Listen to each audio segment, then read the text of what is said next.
Hey, how's it going, guys? Sean from Team Honey Badger here.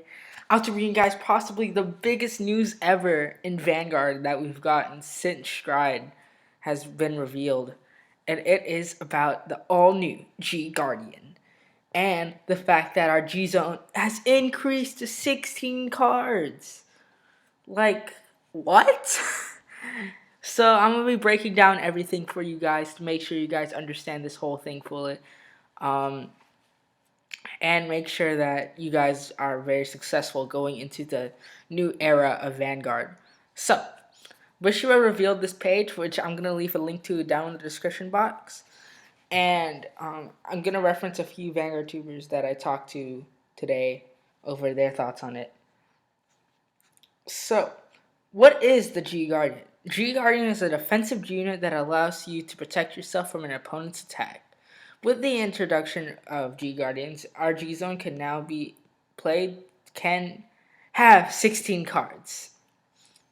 So, G Guardians are basically the same as any normal Guardian. The shield power is added to the power of the Vanguard. So, all of the G Guardians out right now are 15,000 shield without their boost to skill to gain more shield. So, minimum 26,000 guard. G Guardian also helps fulfill the conditions for activating generation break effects. So after you use a G Guardian, you can put it into the G Zone face up. So they make it easier to activate generation break. Now, that would also make it so Diablo could be used as the first stride, Lambros at full power, Alt Mile at full power. A lot of decks at full power could be used by their first stride. So there are two conditions that are meant for using a G Guardian. Both fighters are at grade 3 or greater, of course. That would be a little broken if it wasn't. And you have to have a heal trigger in your hand. And remember, you cannot use G Guardians if you have 4 or more face-up G Guardians already. So, here's how this works. So your opponent uses attacks, you discard a heal trigger, and then you get from your G Zone a G Guardian, Generation Guard. You call it to the Guardian Circle as rest from your G Zone. And at the end of the battle, the G Guardian is returned to the G Zone face up. All G Guardians will come out in Fighters Collection 2016, which is good for us since every clan will be access to it. But I hope Bushiroad steps up their print game so we could have multiple prints of it, because if we get the same thing that happened with Reckless Rampage in the previous Fighters collections, it's going to be hard to get most of the cards within half a year.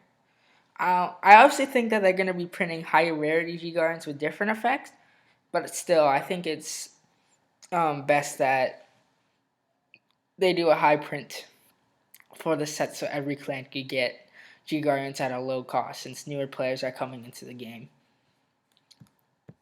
So that's basically all the stuff for G Guardians other than the Q&A. So you could play as many G Guardians as you want. You could only have 4 cards with the same name. And G Guardians could be used in tournaments in English format from May 20th onwards. In Japanese format, I do believe it is April 30th and onwards. Alright. Now let's talk about the 16 card G Zone. Alright, so the 16 card G Zone. What? Yeah. We just now can run 16 card G Zone. 16 card G Zone is very great, especially for decks that I'm looking forward to playing. Like, I was talking with Domino Paris 21 today. Let me shout him out. We were talking about, I was so happy that I could run outs against decks like Kagura or Link, so I have better chances against them in my Royal Paladin deck. And he definitely agreed that it's definitely a good thing that we increased to 16 G units. 16 G units I definitely think is good for the game, but it makes the game a lot harder to get into since now that you're going to have to run extra amounts of strides until obviously more strides are released. That's going to be harder to get more strides because more players will be buying them. And clan loyalty will be very important because of things like this, since you're going to be keeping your strides for your specific deck. It's not as budget friendly as it used to be. Um, and don't play Blizzard, guys. A lot of decks already have GB2 enablers, and I don't think your opponent will survive that long to be able to get to that high point Blizzard. And a lot of G zones have become a bunch of utility. So for decks like Sanctuary Guard, I'm probably gonna play 4 of the Altmaul Stride, 2 Saint Blow for Link Joker. 4 Altmaul Strides probably gonna be for Kagero and just replenishing the board in general. 3 Regale because why not? 1 Imperial, 3 G Guardians. I don't think you should play 4 G Guardians unless you play like Legion and stuff, because you want to be damage checking your heals too. So I don't think you'll get to see all 4 be used, and I'd much rather play a utility spot. 1 Imperial, 1 Samuel, 1 Goblet, and 1 Air Element Sea Breeze. I'm probably going to play at least 1 Cray Elemental, and the fact that we could get more technical with our G zones, allowing us to play more outs, is honestly very good for the game. And one thing I forgot to mention was you could call 2 or more G Guardians in a single battle. So allowing you to, like Diablo, for example. Diablo requires you to call from the hand. Diablo makes it so you can't call Guardians from the hand, sorry. So you could just discard 2 heal triggers, G-Guard intercept for 1 to fast, if I remember. And also it could be retired with Kaiser Leon. And Silent Tom and Glory Maelstrom are kind of screwed over by this card, by this mechanic. And I think Silent Tom, Glory Maelstrom, and cards like that will decrease in value since we're definitely shifting to a new era of Vanguard as the introduction of G Guardians. Now, you could call a G Guardian when your Vanguard is deleted, but your Vanguard will only be at 15,000 power. So, now that we have 16 units, we're probably going to play G Guardians, of course, 3 to 4, maybe even less. I don't know, because it all depends on how your build is. But golds are I feel bad for golds. Golds are going to be really bad heading into this because most of their stuff requires like guarding. Like Gurgleed might be outpaced. Bluish Flames get countered just by G guarding. And a whole bunch of other gold builds are in trouble in the future until they obviously get better. They need like some, I don't know, crit gaining finisher stride.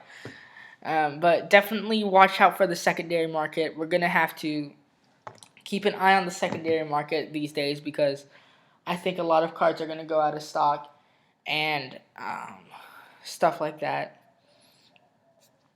So get the cards that you want now if you could afford it, so you don't have to deal with the price increase now that we're going to be running 16G units by May 20th. So I better pick up my my 2 other aerial Altmiles before the price and the introduction of 16G units.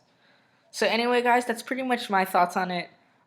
This is going to be a very huge step forward for Vanguard. A lot of need for speed in this game because guarding early is a lot more viable, especially since your opponent will already be at like Generation Break 2 by the time if they go second and they're striding first. Since now we have an out to grade 2 game, which I don't see why people wouldn't play at least one of that card unless they have to play like a whole bunch of G-Zone cards. So anyway, guys, thank you all for watching. Definitely some great news for y'all. I definitely look forward to the future that Vanguard's heading to. It might not be as budget friendly as it used to be, but it's still going to be a lot of fun.